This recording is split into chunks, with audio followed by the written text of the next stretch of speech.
अस्सलाम वालेकुम नाजरीन, मैं अब्दुल जब्बार सुमरो हाजिर हूँ आपके programme behind the news with Abdul Jabbar Soomro के साथ। तो शुरू करते हैं आज की खबरें। आज पीटीआई के रहनुमा चेयरमैन साबिक इमरान खान और उनकी अहलिया बुशरा बीबी पर फर्द जुर्म आयद कर दी गई है।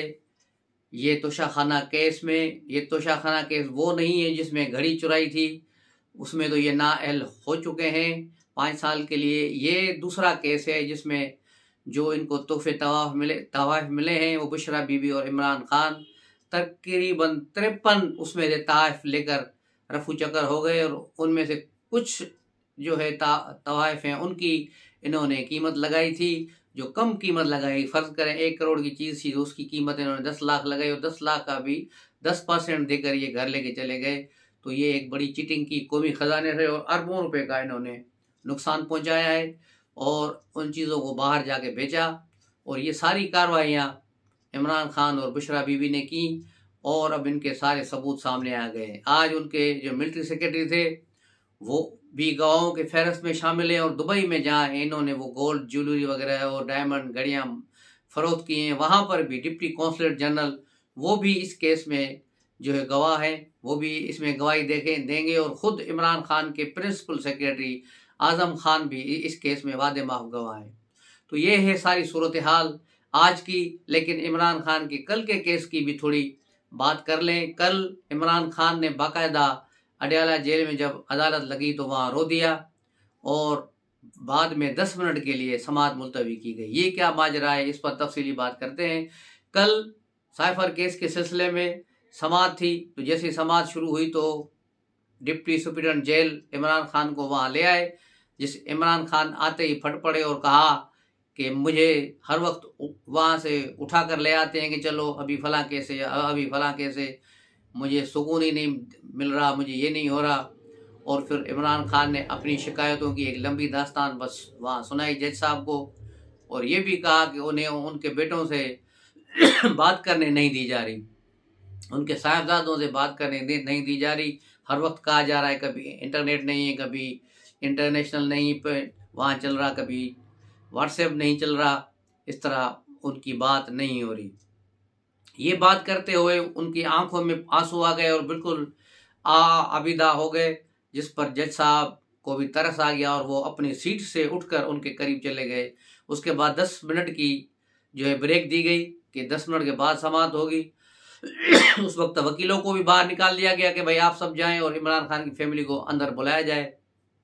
फिर उसकी बहनें वहाँ आईं और इमरान खान को तसल्लियाँ देती रहीं।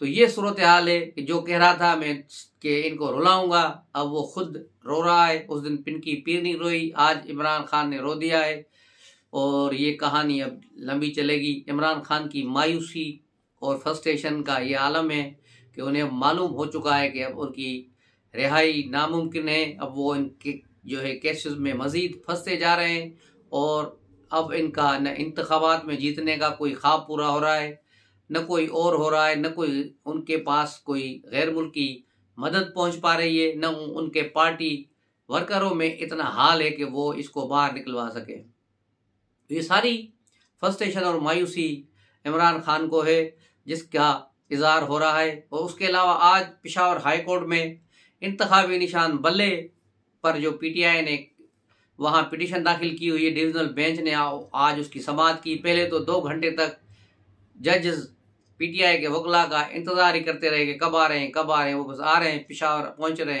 हैं। और 2 घंटे के बाद जो समाअत शुरू हुई तो इलेक्शन कमीशन ने अपना तफसीली जवाब वहाँ जमा कराया, लेकिन गौहर अली खान और अली जफर दोनों वकला ने अपने दलाइल तो दिए लेकिन कोई जवाब जमा नहीं कराया। उसके लिए फिर उन्होंने मोहलत मांग ली है। केस भी उनका अपना, पिटीशन भी इनकी अपनी, लेकिन न इनकी कोई तैयारी है न कुछ है। ये सिर्फ इलेक्शन लड़ने के चक्करों में है, इमरान खान को पार्टी को डुबोने के चक्कर में है। इनको सिर्फ ये चाहिए कि वो एमएनए बन जाए किसी भी तौर पे, और इसीलिए बस वो आए बाएं शाएं करते रहेंगे। और आज भी पेशावर हाई कोर्ट में ऐसे ही हुआ। इनको पता था कि पेशावर हाई कोर्ट जाएंगे तो बस वो 5 मिनट में जो है थाली पर रखकर हमें फैसला दे देंगे, लेकिन ऐसा नहीं हुआ। आज बाकायदा दलाइल हुए तो ये पीटीआई के वकला वहाँ फंस गए, क्योंकि इनकी कोई तैयारी नहीं। अब इन्होंने वहाँ टाइम मांग लिया है, मोहलत मांग ली है कि हम जवाब जमा कराने की मोहलत दी जाए। तो अभी इनको वहाँ मोहलत दे दी गई है और यही केस कल सुप्रीम कोर्ट में भी शुरू हो रहा है। वहाँ भी इसकी समाअत होगी, क्योंकि पीटीआई जब जाती है तो सारी अदालतों के दरवाजे खटखटाती है। पहले लाहौर हाई कोर्ट, फिर पेशावर हाई कोर्ट, फिर supreme court. Lahore high court ने तो कल इनकी पिटीशन उठाकर बाहर फेंक दी थी कि जब तुम सुप्रीम कोर्ट में गए हो समाअत के लिए तो फिर हमारे पास क्या लेने आए, और ये सूबाई मामला है ही नहीं कि हम इस पर जो काम करें, ये लाहौर हाई कोर्ट की जुरिडिक्शन ही नहीं है। तो वहाँ से इसको निकाल दिया गया, लेकिन अब वहाँ चले गए हैं। और कल इनका दूसरा केस भी था, लेवल प्लेइंग फील्ड वाला, और उसके अलावा उनके पार्टी रहनुमाओं के अगवा और इस सिलसिले में सारी चीज़ें। तो इस पर भी जब इनके वकील लतीफ़ खोसा रोस्टर पे आए तो काजी ने उसके साथ वो हशर किया कि वो सारी ज़िंदगी याद रखेगा। जो जो सवाल काजी पूछे इसके बाद उसका कोई जवाब नहीं था। तो यूं ये वहाँ से भी मुंह लटकाते हुए बाहर निकल आए। उसके बाद उसकी बड़ी वजह यही है कि इमरान खान की, मैं कहूँगा ये बड़ी सियासी गलती है कि उसने जो केस लड़ने वाले वकला को अपना सियासी तर्जमान भी मुकर्रर कर दिया है और उन्हें इलेक्शन में भी खड़ा कर दिया है। तो ये वकला अपने केसेस के तवज्जो कम और सियासतबाजी पर और बयानबाजी और यूट्यूब पर बयान देने पर बड़ा खुश होते हैं, और वहाँ सारी तवज्जो इनकी वहाँ है। तो इनकी केसेस पर कोई तैयारी नहीं होती, इसलिए ये इमरान खान पर भारी पड़ेंगे। फिर ये होगा कि यूथ ये शोर मचाएंगे सोशल मीडिया पर पे इमरान खान के जुल्म हो गया, काजी साहब ने ये कर दिया वो कर दिया। हालांकि सारा कसूर पीटीआई के वकला का है। जिस तरह आज पेशावर हाई कोर्ट में देखा गया कि सीनियर वकला अली जफर और बैरिस्टर अली गौहर, ये बैरिस्टर हैं लेकिन वहाँ पर ये बगलें झाड़ रहे थे और आखिर में अदालत से मोहलत लेकर बाहर लेकर आए। यही हाल सुप्रीम कोर्ट में खोसे का है, वो भी किसी तैयारी के बगैर वहाँ आता है और अपनी बेइज्जती करा के फिर वहाँ से निकल जाता है। तो अब देखना ये है कि कल इनकी तैयारी होगी या कल फिर ये अपनी बेइज्जती कराएंगे, क्योंकि 3 रुकनी बेंच के सामने कल इनको पेश होना है। उसके अलावा सियासी जोड़ तोड़ भी जारी है। आज आसिफ ज़रदारी को डेरा भुगती पहुंचना था, वहाँ जलसे को खिताब करना था, लेकिन मौसम की खराबी की वजह से वो वहाँ नहीं पहुंच पाए। इसलिए उन्होंने वीडियो लिंक के जरिए वहाँ खिताब किया सरफराज भुगती के हलके में।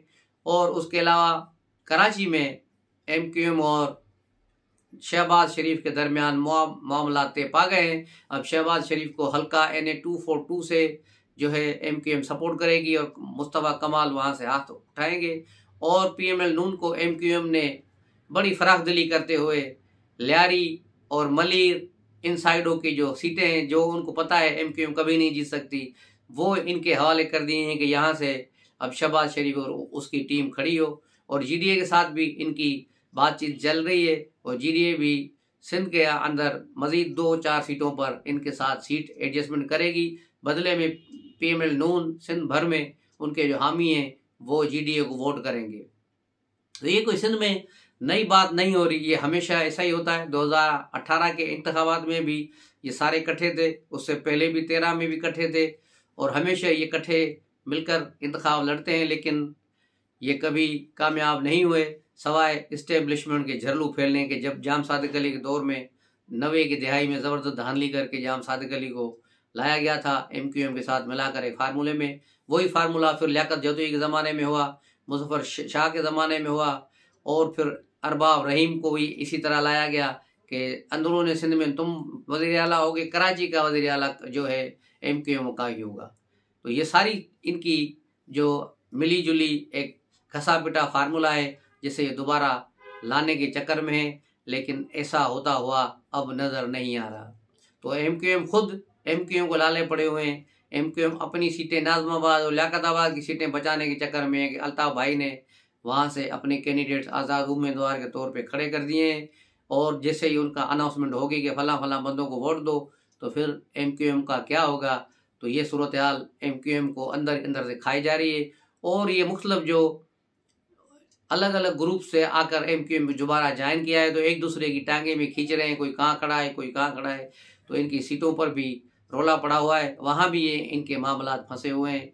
और दूसरी तरफ नवाज शरीफ को जो कल बड़ा रिलीफ मिला, उसके बाद नवाज शरीफ ने ऐलान किया है कि वो 22 जनवरी को मानसरा में जलसा करेंगे सबसे पहले। अब 22 जनवरी को प्रोग्राम शेड्यूल उन्होंने किया है, इससे पहले वो बाहर नहीं निकलेंगे और अभी तक इनकी टिकटों का फाइनल नहीं हुआ है और कल या परसों तक इम्कान है कि यह अपनी निशस्तें जो सीटें हैं अनाउंसमेंट कर देंगे, जबकि पीटीआई ने अनऑफिशियली तो कर दी हैं लेकिन ऑफिशियली उनकी भी कल अनाउंसमेंट होने जा रही है।